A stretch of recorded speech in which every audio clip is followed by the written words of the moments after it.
has had a lot of regard for Lamass and his thought process. And I suppose really we're now in that era again, looking at how we can rejuvenate ourselves and how we can position ourselves over the next 10, 20 years. Don't like the word vision, because a vision sometimes means you don't get there. It's more like the can-do attitude that business is all about, and where we can have a development plan and an opportunity to attain what we want to be, and where we want to be over the next number of years. And really, I think in that context, although we have challenges, and there were huge challenges in the era of Lamass, there are now different challenges that we have to grasp and aspire to, and turn it around from what can be seen as often difficult and insurmountable to creating opportunities. And that's really the message that I'd like to give, and this is very much part of the format of it. And I suppose really over the last 20 to 30 years, the digital era created great opportunities for us. Through FDI most particularly, it brought a wealth of talent and new opportunities, and out of that has grown talent in itself from an Indigenous perspective. And really, in rejuvenating the role that the digital era had, it's really mind-boggling to think of so much change over a very short period of time. It was not that long ago since we had the first mobile phone. I remember now, and I still claim to be young, same age as this fella. Telex was the way we got everything out of Brussels. The newspapers were the same. We used to send telegrams. All of that's all gone, and that's only in 20 years. And the digital era has reformed and changed so much for so many, and it has impacted on everyone's lives.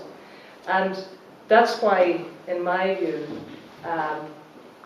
having a look at what has been, over the last 20 years, the best outcomes, and where we need to position ourselves, as I said, over the next 10 to 20 years, is what it's all about. That is what Paul is talking about in innovation. It's about research and development. And that's why we are very, very much of the view that R&D and high quality opportunities is what and where we will be over the next 20 years. And how we attain that is hugely important. And I was just looking through a number of the recommendations that came from the report, and they very much reflect a lot of what we're presently doing. And the bottom line and the baseline, I think, is education. And that is one of the most important aspects that you raised here, and how you can afford, most particularly our young, to have the comfort of ICT and have access to it. And if you take somebody who's 4 or 5 years of age now, they would do more as a whiz kid in technology than the rest of us, even the people who work within the technological framework and platforms. So having that opportunity afforded to young people is hugely beneficial, and will, in my view, be where we need to be. I certainly looked at this issue of weighing marks and within the Leaving Cert, and that's an issue that we are looking at within the government. We see science, technology, mathematics and languages as being crucial for the well-being of society, and providing opportunities for people at an early age, almost at preschool, all the way up to 4th level. And therefore it's very much a hallmark that reflects a lot of the thinking that's presently there, where we can actually incentivize people to go into subjects, and as a consequence that they can get a return for it. I smiled when I looked at little issues like a cabinet-endorsed drive to transform the educational system as a national priority. I tell Pat O'Keefe about that one. Certainly looking at curriculum development, hugely important, and it is an evolving matter, and curriculum development is certainly where it has to be. On the issue of taxation, incentivizing.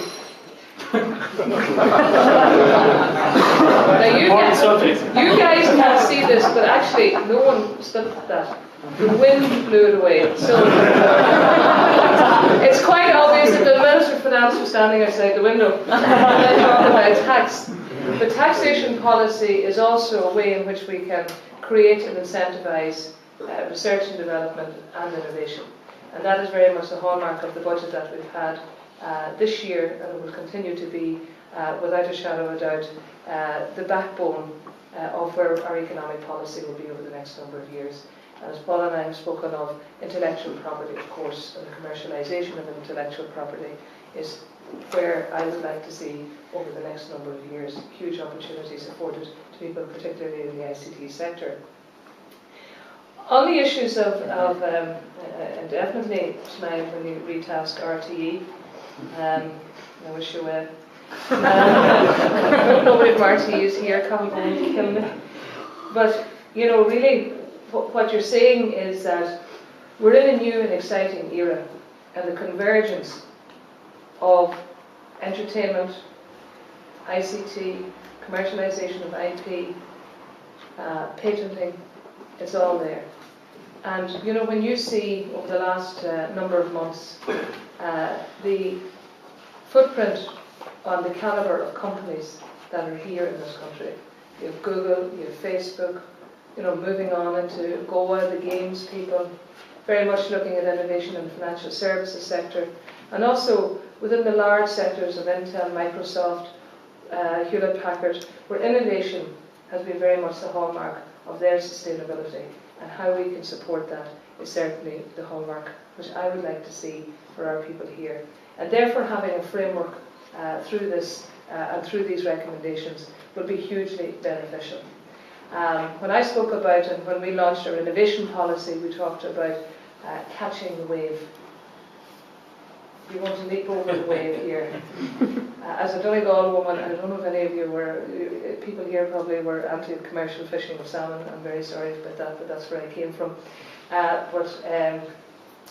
As you can see, there's a very fine salmon as a consequence of a government decision. And it can now leap over the wave. And actually there is great synergy between both. And technology and innovation, research and development, all of these are issues and necessary tools for the sustainability of the Irish economy, and also, as I've said, creating new opportunities, not just for this generation who are presently at school, perhaps the generation that aren't even on this earth as at the moment, because they are the people who will be the innovators, and they will be the people who will challenge us to create a society in which they want to live. So I would like to thank and compliment everyone who has been very much part of this. And all of that at the end of the day comes under one thing: competitiveness.